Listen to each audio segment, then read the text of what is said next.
All right, everybody, it's your boy Atypical Security Guard here with Sean Sundahl of the Security Investigation and Leadership Channel. Today, we're going to be talking about, a lot of the issues that are going on right now in the country involving law enforcement, how that intersects with private security. Just a nice dialogue, both of us trying to come to an agreed upon result, which is the safety of everybody. I think that a lot of times in these conversations, it's viewed as a point of contention. If we're talking about issues involving police officers, specifically situations of, OIS, which would be the officer involved shootings, a lot of times that becomes a sore subject and a sore topic. Me being in security, Sean being in security, Sean also working in law enforcement.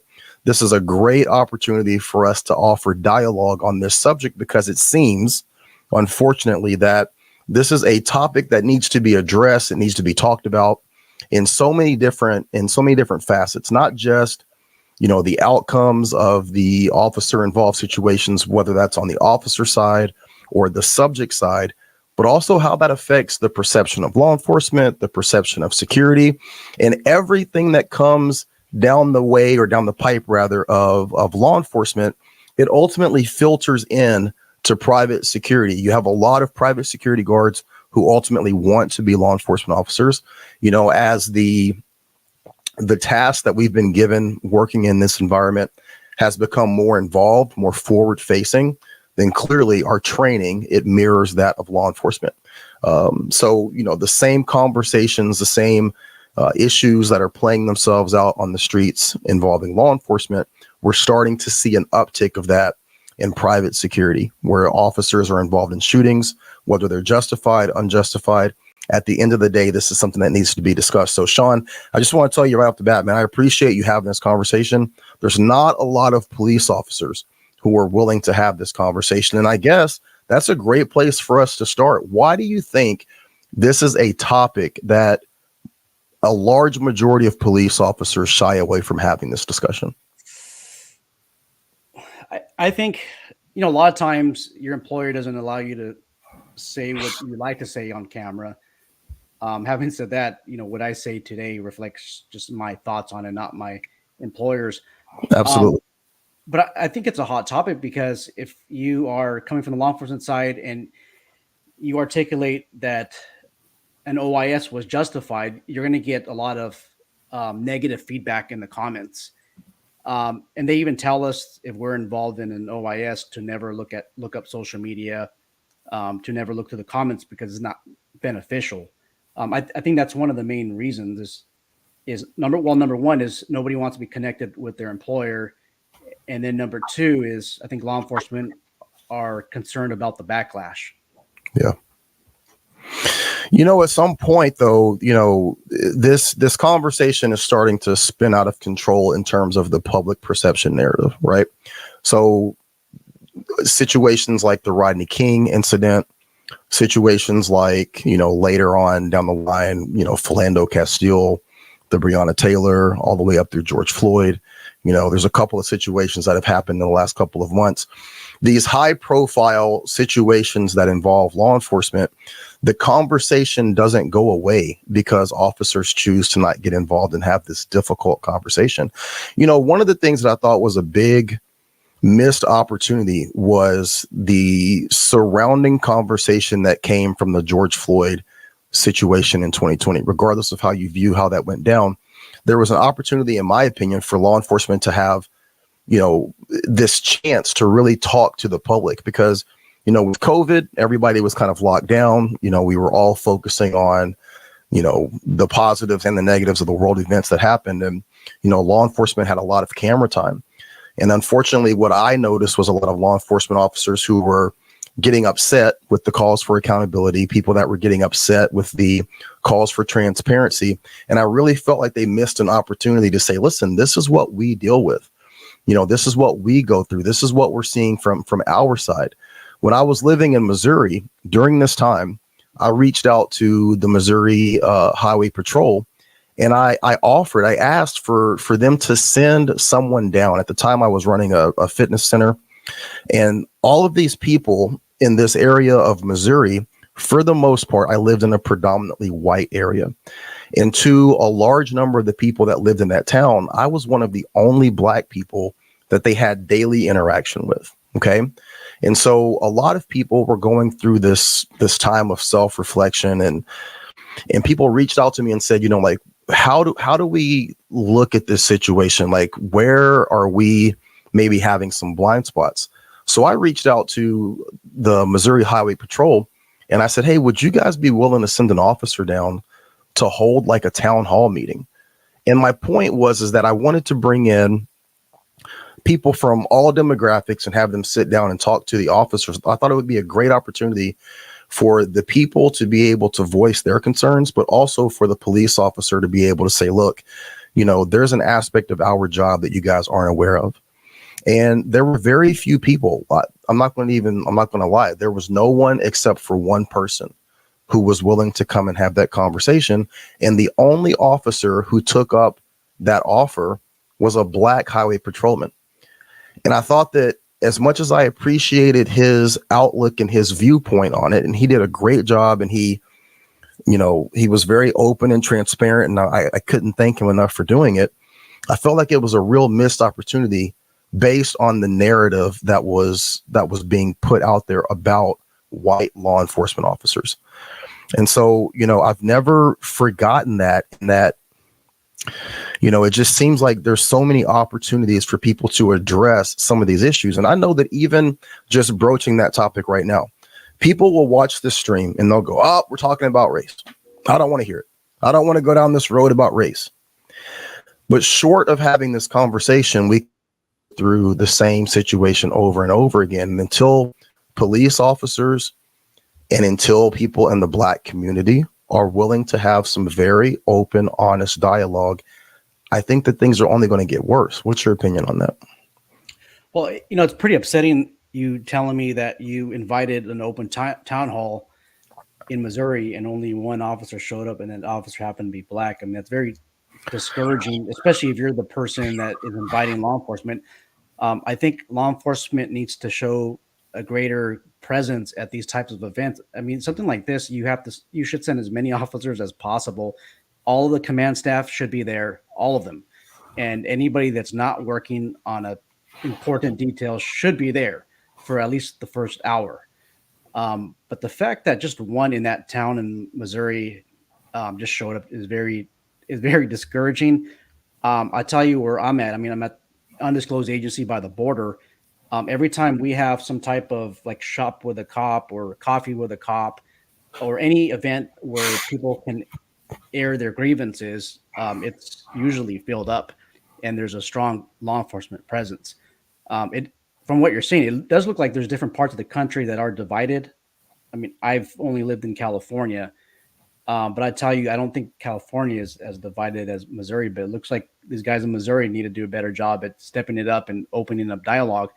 But, like you're saying, it happens everywhere else as well. So I think everybody should be having these conversations. I did hear your request that there's no law enforcement that wants a conversation. That's one of the reasons why I'm doing this. And we were going back and forth in the comments, and we were hitting roadblocks because YouTube doesn't allow that type of free-flowing communication. That's why we're here today. Is absolutely. Yeah. Well, so, one of my, I think that this is such a broad topic, so I've tried to narrow it down to like 4 specific things. As we see more and more officer-involved shootings, and again, we have to look at this through the lens that anything that's sensational is going to get a lot of attention. What's the number of people in America? What's our population? Was it like 300 and something million? 300 million people, something like that, right? Yeah.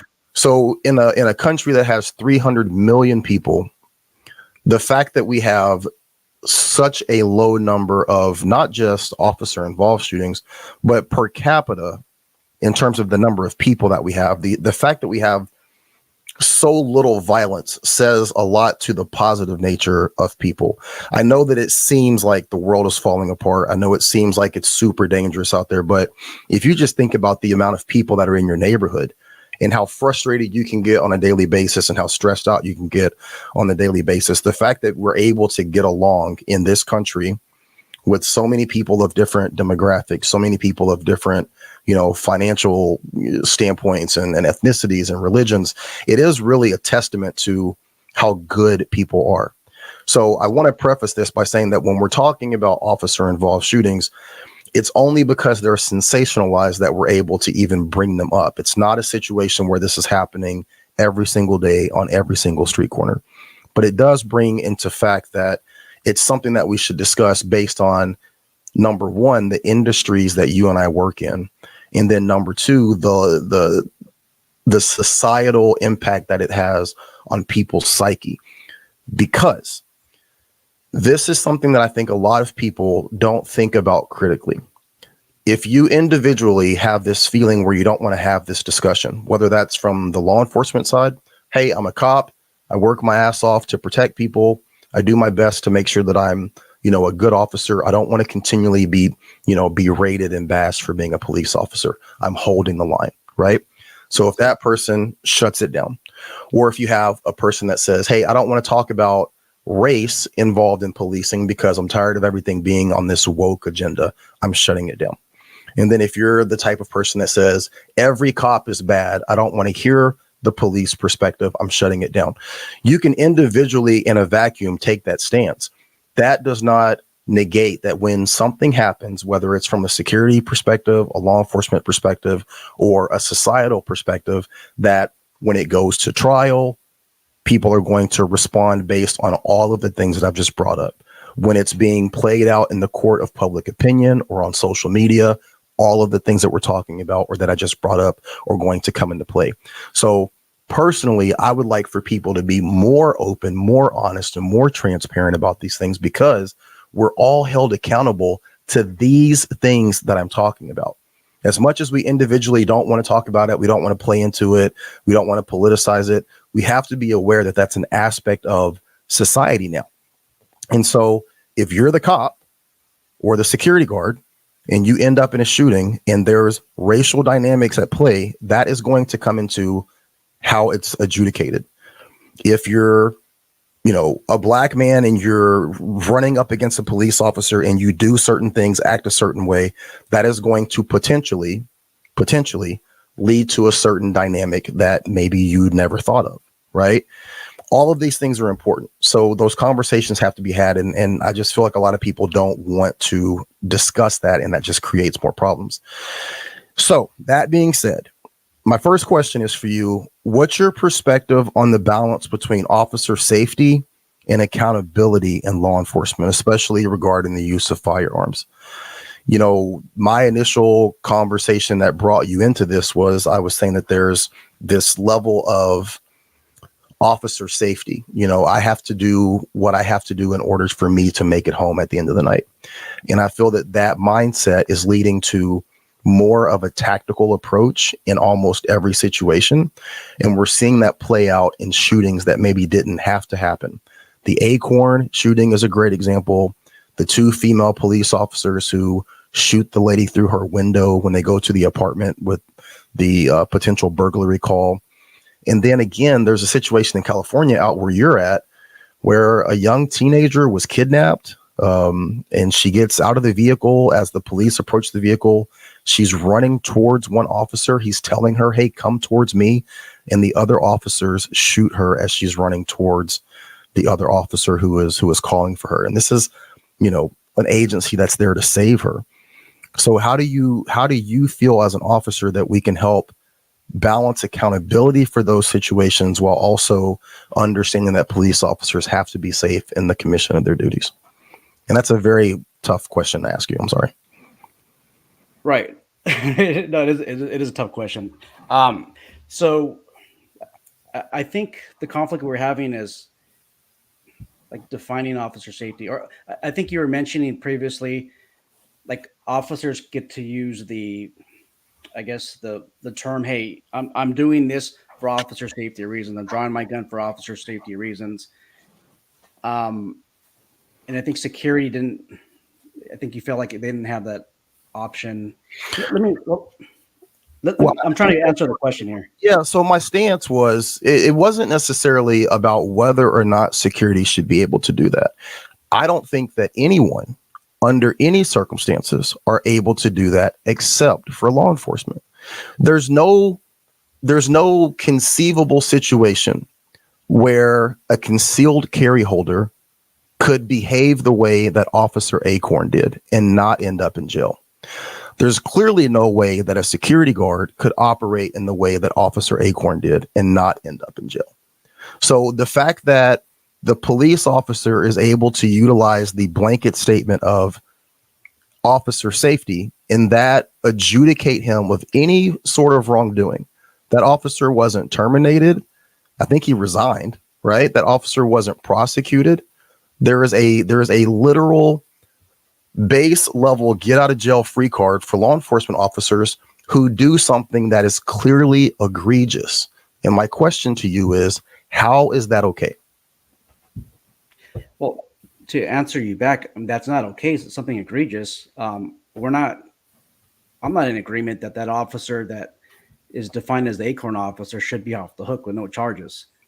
I'm absolutely not agreeing with that. I mean, that was reckless.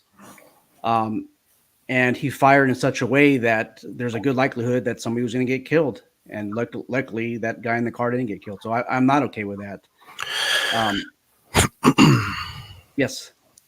No, I'm listening. Oh, okay. I'm just listening. Okay. No, I'm not okay with that. I'm not okay with officers just using the blanket term of saying this is for officer safety reasons, right? Now, normally you don't shoot at somebody because of officer safety reasons. You shoot at somebody based on a perceived threat. But that's kind of splitting hairs, because the fact that you can say the perceived threat, that goes back to officer safety. Because why are you able to shoot because of the perceived threat? Well, because of officer safety. For my safety, I perceived that the sound of an acorn hitting the hood was someone shooting at me, and I have to be safe. So since I have to be safe, I'm able to now unload a full magazine into a vehicle without positive identification. And I'm not putting the weight of whether or not that officer was either fired or arrested on your shoulders. That's not fair to do, right? But you are the police officer. So, I try to make every opportunity when I am on this channel and this platform to call out the things that are egregious and negative in the security industry, because it plays into my ability to continue working as a security guard. It puts my safety in danger. It creates a narrative that could somehow ensnare me if I end up in court. I haven't seen police officers say he needs to be arrested for that. And it's not okay that he was not arrested for that. So why are police officers not saying that? I've seen police officers say, no, that wasn't necessarily the best thing to do, or I don't agree with that, or I think that was, not the best usage of how he should have done it, or he shouldn't have been in that situation. I haven't seen anyone say he needs to be arrested. And why do you think that is? I don't know. I mean, I don't know why other maybe content creators who are law enforcement should say that he should be arrested. Do you think he should be arrested for that? I think so. I mean, I think that there should be a court document, and that needs to go to the courts. I mean, put it this way: I think that he needs to have his case sent to the district attorney's office for prosecution of attempted murder, and that's my stance on that. As for him being arrested, I mean, that's a procedural issue. He can always be taken to the local police station, photographed and printed, released or given bail. But at least I think he deserved his fair chance in court for something like that. I mean, he should know better. Well, I appreciate you saying that. And I want to make sure that I highlight the fact that you said that, because you're the first person that I've openly seen that is in law enforcement that has said he needs to be held accountable for that. So, before we go any further, I have to give you appreciation for that. I really do appreciate that, because it's just common sense, right? Absolutely. So how do you believe law enforcement agencies can handle situations where officers make mistakes like this, right? But the ones that result in civilian fatalities? Because if someone, let's just say that guy in the back of that car had actually gotten shot and died. Right now, I saw last week that they're bringing on a lawsuit against the police department, the Acorn Police Department, right? And more than likely that's going to settle. So taxpayers are going to pay out a huge settlement to a person by all, accounts. He's a dirtbag, right? And so we just made a dirtbag a millionaire. So how should the agencies handle situations like that moving forward? Because if there's no accountability, if we're agreeing that officer is not going to be, they're not going to send a document to the district attorney. They're not going to arrest the guy. He's going to more than likely transfer to a different department. What can be done to mitigate this? Because right now we're just in this constant circle of officers being involved in situations like this, being allowed to resign, the city paying out a settlement, and then the officers in a lot of situations being able to work in other agencies. Okay, and that's a great question. So I think that the way the law enforcement agency should handle this is through the adjudication method. Go through this officer's procedural bill of rights and conduct an investigation. And if he's shown at fault and reckless, he should be removed from office. Now, I will tell you, in California, if I did something like that, I couldn't get hired anywhere because they changed the laws. I think the last 2 or 3 years.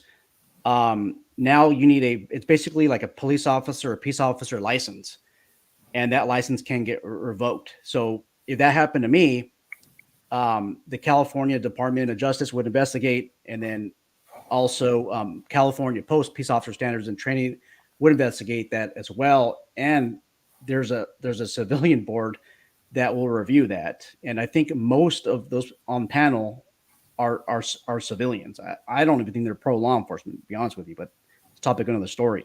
Yeah. Here in Portland, I know that the board that they have is like super anti-police. Yeah. Well, same over here. And then Florida, I might be wrong, but I think in Florida it works the same way as California, because California copied Florida in regards to having a police officer license. So I don't think that officer would have a chance anywhere, maybe in another state.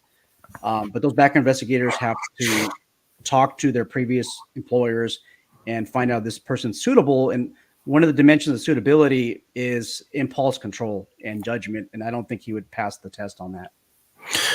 Do you think that the militarization, and when I say the militarization of law enforcement, I don't necessarily mean equipment, right? I think that a lot of times when that term is used, people are thinking about equipment. I look at that more in terms of tactics. So, I think you're either starting or a part of a new emerging SWAT team. The tactical training that has come into law enforcement with a lot of officers being hired coming out of the military. We've had 20 some odd years of forward operations, and a lot of those guys are coming back and they're being placed in law enforcement. That's a great place for them in theory, but if you've spent 20 years or so, working in an environment where you're seeing yourself as going towards a constant threat, the average citizen in this country is not a threat.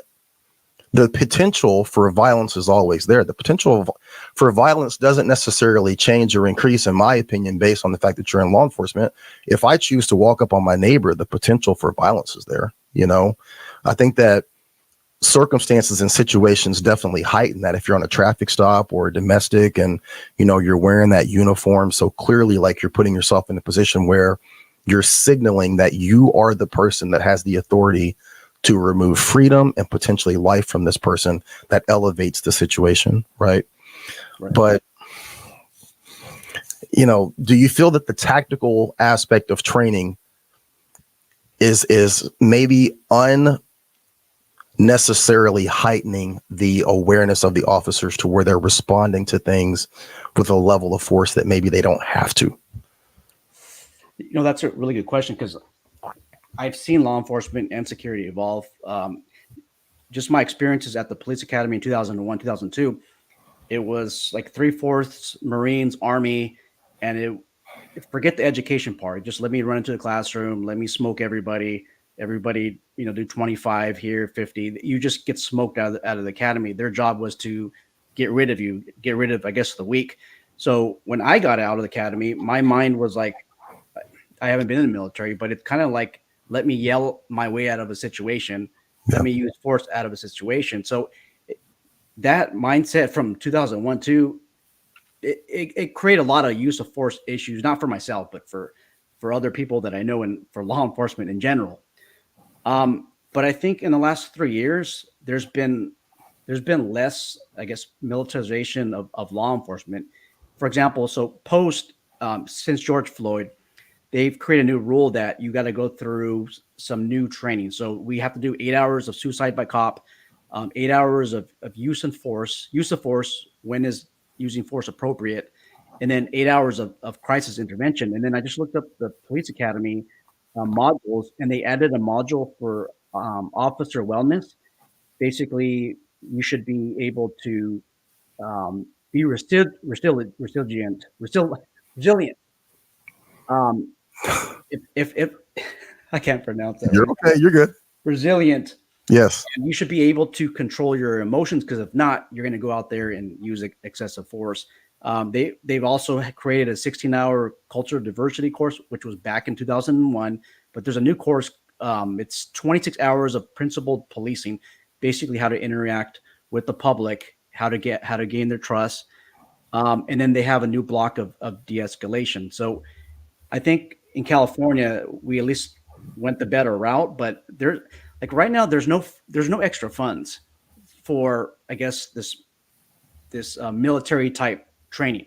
But if you want to go to community policing class, principal policing class, or officer wellness class, cultural diversity class, all of those classes are pretty much free. And California Post will reimburse the law enforcement agencies for going to those classes. But as for the tactical classes like SWAT, CQB stuff, there's not much reimbursement for that. Well, and I'm going to be honest with you. I don't think that that's a bad thing because, in all honesty, Sean, there's been an increase in funding since the 60s for tactical training for law enforcement.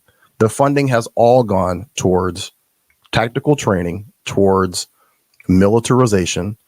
And I think that, listen, this has to be said. My only dog in this fight is for things to be better for everybody. Right.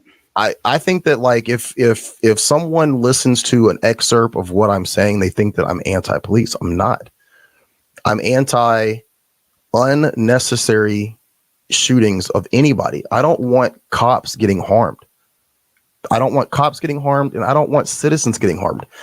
My only politics is constitution. I want everyone's constitutional rights to be respected. I can't stand watching First Amendment audits and seeing police officers violating people's First Amendment. And if we as the public don't say that that is wrong, every one of our rights in the Bill of Rights will fall. If we don't stand up for the First Amendment, the Second Amendment is next. If we don't stand up for the Second Amendment, it's going to be the fourth. Then it's going to be the fifth, right? That's just how I look at it. I'm a constitutionalist. So I'm not anti-police. I don't have a problem with police in general. I'm not going to say that I'm pro-police. I don't understand why people say that. That's crazy. I'm not pro anything except for the Constitution. I just want people to be safe. I want people to be held accountable. I want the same accountability that I have as a security guard and a person to befall on you, Sean, as a police officer, which brings me to my next question. How do you respond to concerns from the public about a perceived lack of consequences for law enforcement officers when they're involved in fatal incidents? How do you respond? Well, whenever there's an OIS, again in California, I think that the law enforcement agency has like 30 to 60 days to release the body camera footage. When they conduct a press release, law enforcement is basically opening themselves up to public comment and public scrutiny. Now, when you're talking about that there's a lack of perceived consequences for law enforcement officers involved in fatal incidents, it seems like there's an uptick for law enforcement officers who get into, I want to say bad OISs, meaning that they were not justified. They're being locked up. Not everybody, obviously not the acorn officer, but there's some like I think Potter. I can't remember her name. Remember that lady that thought that the guy grabbed her taser? Well, I'm sorry. Oh yeah, yeah. She was like the field training officer or the firearms instructor. Yes, so she thought she was grabbing a taser, but it was her firearm. And then there's other incidents like that. There's officers that are currently being prosecuted, even the officers involved in George Floyd. I mean, they were prosecuted. I was actually shocked that some of the officers that were just the observers were actually held accountable for that. Yeah. Even the training that was on for a week. So I think that there's a rise in officers being prosecuted. And I think that's a good thing. It makes me think twice about using force on people. It's not like the early 2000s where I wouldn't hesitate. So now it's like, well, what is the public going to think? And I think that's a good thing, actually. I think the First Amendment is a really good thing, just like the Second Amendment is. So I don't know if I answered your question or not. Well, I mean, there's a perception that there's a lack of consequence. This goes right back to my statement about the blanket of officer safety. My perception is that in almost, I'm just going to throw a number out there. I don't have any quantifiable data, but in 99.9% of situations where officers use force, where I can look at the video, it's easy to Monday morning quarterback. I can look at the video and go, tactically, you didn't have to do that, right? You didn't have to shoot that person. You didn't have to even necessarily be that close to that person. It can be explained away by officer safety. So I think that a large number of people in the public look at police officers and say, you guys can literally get away with murder. There's no accountability for you in this situation. I know that you said that people can lose their license, they can ultimately lose their job. But at the end of the day, if there's a settlement that's paid out, that settlement is paid by the taxpayers, right? Yes, we have seen an uptick in people being held accountable. Derek Chauvin's a great example. But what did it take for them to actually bring charges on Derek Chauvin? Damn near the whole country had to be set on fire before they even made the decision to charge him. They weren't going to charge him originally, and you see that in situations time and time and time again. My issue is that as a security guard, if I were to be involved in any of those instances, whether it's the George Floyd, the Kim Potter, the guy that shot Philando Castile, if I, as a security guard, was involved in any of those, I'm going to jail. I'm going to jail. So what is it about being a law enforcement officer that absolves them of that same level of scrutiny?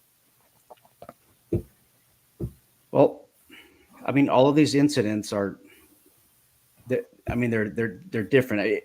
To analyze this, I mean, you would need to get, I guess, shootings involving private security officers and seeing what the rate of prosecution is, and then doing the same thing with law enforcement and comparing the two. But I'm here to address your perception that it's not being conducted in a fair manner. So I can't use stats because I don't have them available, but I will address your concern. I'm going to say this, that law enforcement should be held accountable for the actions in the same way that a security guard or security officer would be held accountable as well. Over there, I think it was Oregon also, you have somebody who pepper sprayed, a security guard pepper sprayed the individual at the Lowe's or Home Depot when he's trying to flee, and then he ended up shooting him. Again, he got life in prison. I think that if a police officer does the same thing, that person should know better and also deserves life in prison. I can't critique information that I don't have, or I can't analyze information I don't have. But hopefully this helps you, I guess, understand from the law enforcement perspective. Police should be held accountable on the same level as security, as if, to ask ourselves if they're not. I have to look at the stats, but I understand that perception is very important to you as well. How does qualified immunity play into officers' willingness to walk into that fire? And when I say that, like, You know, do you feel as a police officer, if qualified immunity was removed, would we see a mass exodus even greater than what we saw during the riot season of 2020? If they were to remove qualified immunity from police officers, do you think that that would just be almost the end of policing as we know it? You know, that's an interesting question. With qualified immunity, I've never had to use it in 21, 22 years. I don't know anybody that has to use it, that had to use it in the past. Not even a friend of a friend. But what I will tell you is if they remove qualified immunity, I'm gone. There is absolutely no way I'm going to go out there and work. And something interesting also is when I'm involved in something stressful, I don't think, you know, do I have qualified immunity on this or not? But right now, sitting in the comfort of my hotel room, just thinking about the topic, there's no way that I would do the job of law enforcement, because law enforcement would have to take, when they're out there working, they're trying to arrest somebody, they are taking risk. The other option is not letting somebody go. So, for example, like the shoplifter that's running away. I always think in the back of my head, you know what? If you run into traffic, I'm gonna end up getting sued. Yeah. But I'm not thinking about qualified immunity. I'm thinking about the repercussions. So why am I going to continue this? If police have to serve a search warrant, are they going to go inside of this building knowing that they're not covered? Now, like when they're briefing at the police station, just analyzing the situation and making their phone calls to their family, they might think about qualified immunity, but I'm sure at that moment in time they're not. There's just no way that I would even want to work out there, and I haven't even used it. Let me ask you this question. Why specifically would you not want to work as a police officer if they didn't have qualified immunity? Because I would not have the legal protections that I need to feel confident in doing my job. Now, the thing about qualified immunity is if you violate someone's clearly established constitutional right, there is no qualified immunity for you. And I think there's an officer at LAPD. I think her name was Tony McBride. She's a social media influencer. She was involved in a shooting. I don't think that she has I don't think that she got qualified immunity on that. So her personal assets are at stakes. But that's when you're violating someone's clearly established right, which I admit it's a difficult standard to meet. But there's no. I just wouldn't. So in a situation that's an interesting point that you brought up. In a situation where someone is being investigated for potentially violating someone's rights, who does the investigating? The department? The department would, but if this is like an OIS, right? Somebody dies, it's probably the sheriff's office in California, or the district attorney's office. Now, if this is a fatal shooting and the person was unarmed, then the state of California Attorney General will take over. Now, if this is an investigation where it looks like someone's constitutional rights were violated, I mean, this officer looked like he just wanted to kill somebody for almost no reason, just something out of the ordinary. FBI, or if it's something that's really political, and there's a lot of political heat on this, the FBI can also take over. The California Attorney General can ask the FBI to take over. I mean, there's so many avenues. I think that I definitely would agree with you in California specifically, and in Portland, in Oregon rather. In these more liberal areas, you're definitely more prone to scrutiny. But I think that one of the big concerns is that people worry about transparency and accountability when there's investigations, because those investigations are generally done by law enforcement. So if, let's just say Smith County is involved in a shooting and then Smith County is investigating that shooting, how likely is it that Smith County is going to find that Smith County violated someone's rights?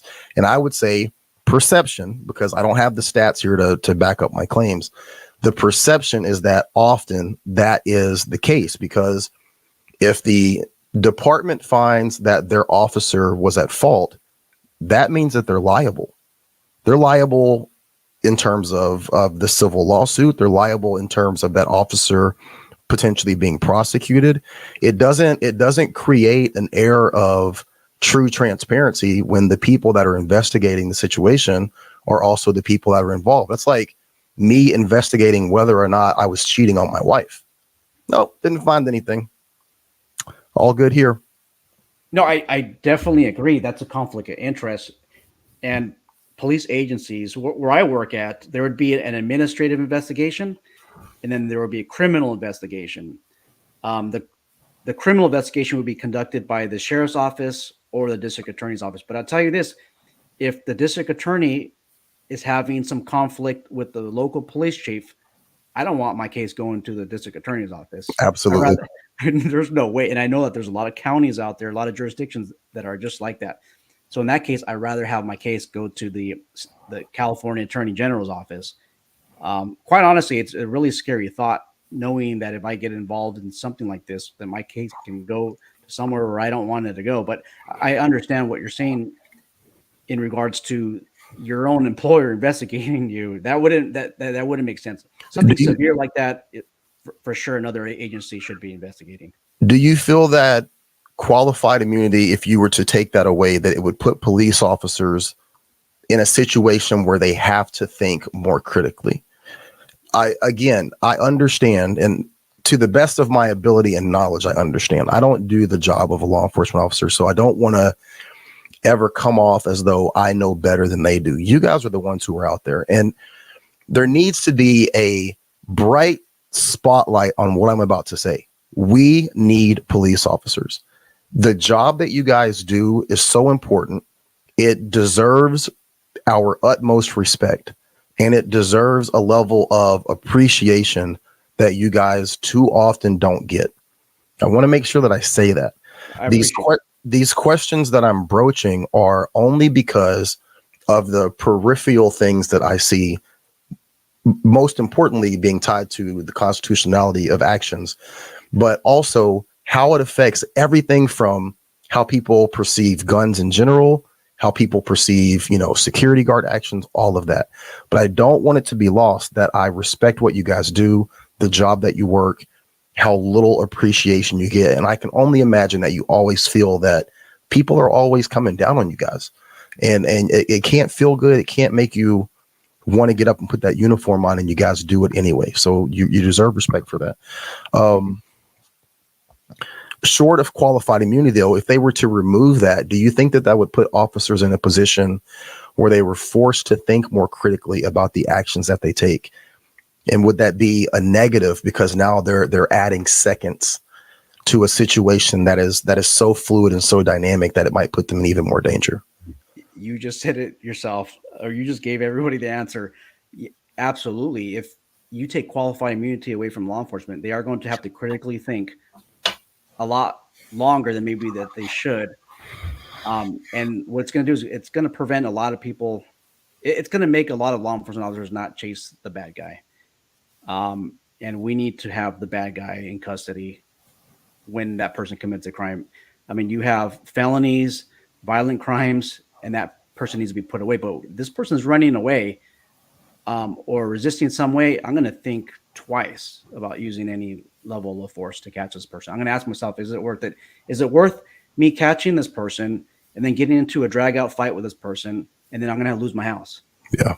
And then I'm not going to be able to provide for my family. This would not be a good thing. You get a mass exodus of law enforcement, and you would have an inflow into private security. Yeah. Well, to kind of wrap this up, and the easy thing for us to do, the easy thing for me to do and for anyone else to do is to point at the situation and say, this is the bad, this is the negative, this needs to be addressed, this needs to change. My final question to you is, how can law enforcement officers work to rebuild trust with the communities that may feel marginalized or disproportionately impacted by incidents involving the use of force? In short, how do we bring this full circle? I think that the first step is the fact that you're here having this conversation. Who am I? I'm a nobody. This is going to get like 100 views. Who gives a shit?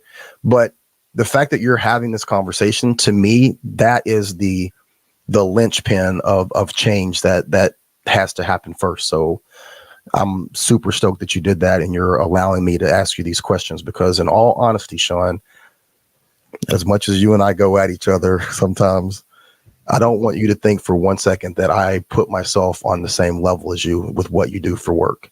I have so much respect for you guys, man. I do. I just want to address these issues, but I do it all with respect. Nothing is said here today with disrespect. So how do we come to a full circle of fixing the perception? And again, we don't have the stats. I'm not here to say that this is absolutely the way that things are, but if people feel this way, if people have this perception, what can law enforcement do to help change this? Well, I think body cameras do a very important job with community trust. So I think when an officer is wearing body camera, I think that the public can gain a little bit more trust on what that officer is doing. Now, if that camera just keeps shutting off during critical moments, yeah, that's not good. Right. But I think the community maybe they should support some programs that involve the purchase, the acquisition of body cameras. That will help, and also ride-alongs. Um, bring. I think police officers should welcome ride-alongs. Any member of the community, even if they don't like the police, have them sit front passenger seat in a patrol car, and that helps. That helps out a lot. Because growing up, being a small kid, I always felt like they're cops, and then I'm over here, and I haven't, like, I never felt like a bond with them. Like, I felt like I couldn't reach out to them if something happened, because I just feel like they build a wall, right? Um, so I think the ride along program would help. Community events. I think, like, if somebody has a gym and they want to open forum, open discussion on any topic, use of force, OISs. Um, I think that the police should be there all the time. I think that police officers should reach out to community stakeholders, maybe the pastor of a church, um, maybe the director of some nonprofit organization that feeds people on the street. I think that they need to bridge that gap and communicate a lot more. Um, I subscribe to the concept of, it takes the whole village to raise a man or a woman. If we go back to that thinking, or that philosophy of having the village raise the person, I think that we're going to bridge that gap between law enforcement and the community, because law enforcement can't do it on their own. We're Yeah. given like 7 different hats. Here, you're a social worker. You're, you're a marriage counselor. Yeah. You're a lawyer. You're given all of these tasks. Police can't do it all, so we definitely need the public to help. Do you feel, and I know you can't speak for your department in general, so I'm just asking a general question. Do you feel that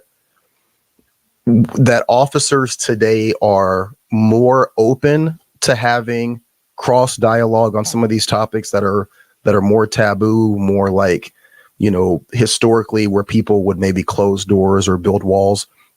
Do you feel that in 2024 people are more receptive to having these types of dialogues and conversation, or are you seeing in a general sense that officers are kind of like digging in their heels and not necessarily wanting to have these discussions?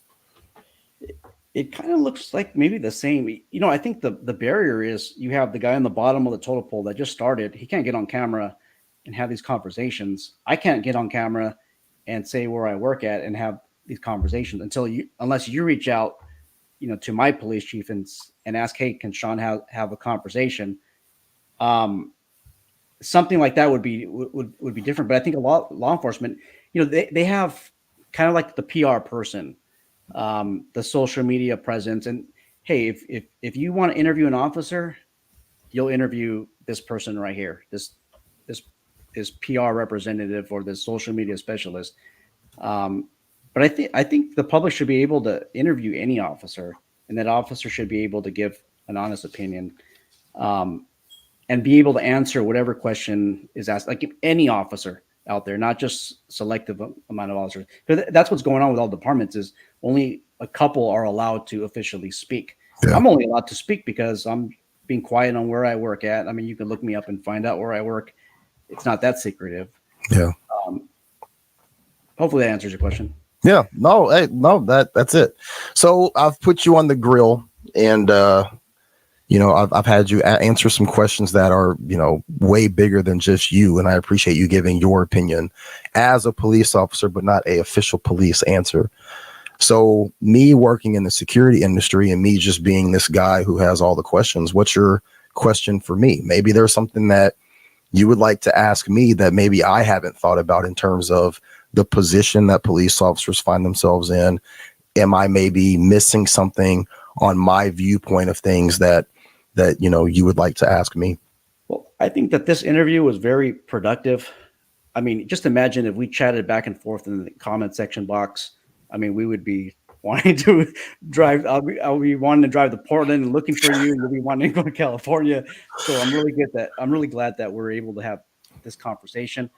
Um, I never. I mean, I didn't think about having a question for you, but I do have a question. What do you expect from police officers as your role as a private security officer? What do you expect of the local beat officer in What do I Portland? expect from them, like when they show up, or just in general? In general, and when they show up to like specific calls, like what do you expect of them? I don't understand why. Like, I think that my biggest complaint, whether it's with law enforcement, whether it's with our government, our legislators, like, I don't understand how people are legitimately having to swear to uphold the Constitution as they are entering into a job where they continually violate our rights. I don't get that. I don't get it, number one. And I also don't get why the people that are in those environments aren't saying anything. If just 1% of the police officers were able to say, hey, you're violating that person's rights. You don't have the authority to search that person's vehicle under the circumstances that we're in right now. You don't have the authority to police that person's speech, or whether or not they're filming, or whether or not they're standing in a certain area. That kind of stuff is unnecessary. You guys have a hard enough job as it is. Complicating it and making a problem that you're going to have to deal with 6 interactions down the road because certain people saw you enforcing a policy or a rule that you don't have the authority to enforce, or violating a right of someone, that is so unnecessary. And in the military, this is another thing that I don't get. I mean, listen, I get it. I can tell you why I think it happens, but that would be a whole different conversation, and people are going to get mad at me, right? Because no one wants to be honest. We can do it in the military. When we go into a forward theater, they say, hey, you're going to Afghanistan. This is a Muslim country. In a Muslim country, you're not going to do X, Y, and Z, because doing those are going to create a larger incident that we don't need. We're here for this specific reason. We're here looking for this terrorist cell. We're looking for these 5 people. We're going to be here for this amount of time. What we don't need is unnecessary problems. So adhere to the culture of this area. Don't say this to certain people. Don't do this. Don't wear that. Don't show your teeth on your passport. Little things like that. How is it that we're able to accomplish that with a wide demographic of people from so many different places who've all been raised differently? They can go to a foreign theater and they can understand that and not create an international incident.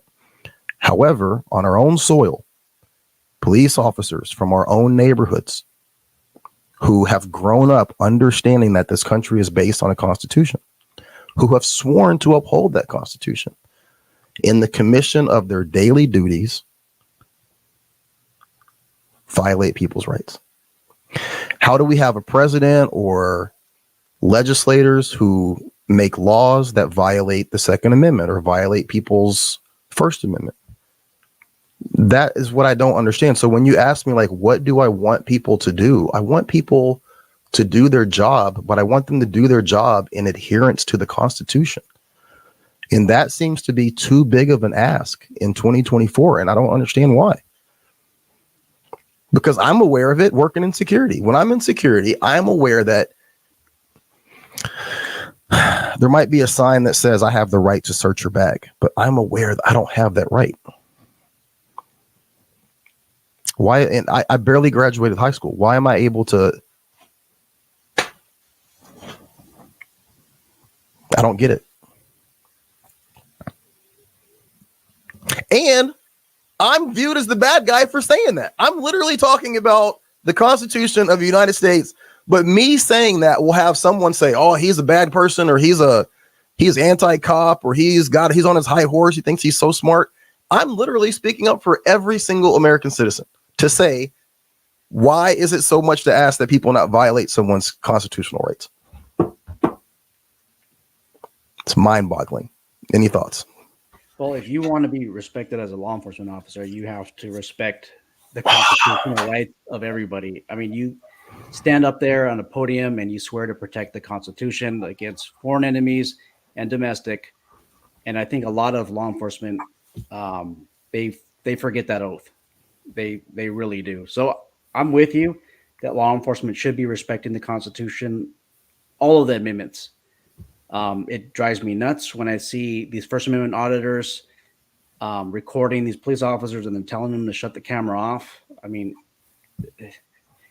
no. I mean, let them continue to record as long as they're not within your safety zone. As long as they're not walking back of you and putting the camera right next to your ear, let them record. That's it. I don't understand why all these officers are on camera being heard. Hey, you can't record, or I'm going to take that camera for evidence. It's just wrong. So I'm with you on that. So I acknowledge that you would like law enforcement to adhere to the Constitution. That's not really much to ask. So I definitely agree with you on that. Look at that. We're in agreement. What anytime that you and I are like going back and forth on YouTube, I'm always like, I wish I could just type, Sean, I'm not upset and I'm not, you know what I mean? Like, it's rare that I'm ever disagreeing with you from like a place of like really being like in this, in this space. Again, man, so much respect to what you do. And I appreciate the fact that you operate in that space and you still, spend time trying to educate security guards. We need it, dude. You're doing a good job. So I appreciate you, man. Thank you. All right. I mean, we can end it there. I'm going to go eat some dinner, and looks like you're in a hotel. So yeah, I'll let you do whatever you got going on tonight, man. What do you have planned for the rest of the evening? I got to take a class. I can't disclose the class I'm taking, but when I'm done, I'm going to have a headache, man. I have an instructor level class, online test I got to take, and then I have a practical tomorrow. So I'm stressed out this week. Awesome. Good deal. All right. Well, hey, I'm going to let you go ahead and get to what you're doing, man. Thank you so much for this. And feel free to use it on your channel. Feel free to direct people to this interview. Great interview. And, hopefully we can do a roundtable. I would love to get you and me and like 3 or 4 other people and talk about things in the security space, talk about things in the law enforcement space, and just have this dialogue across a greater group of people. So anytime you're ready. Okay. Sounds great. All right, buddy. You have a great day. All right. You take care. Thanks. Take care. Thank you, Sean.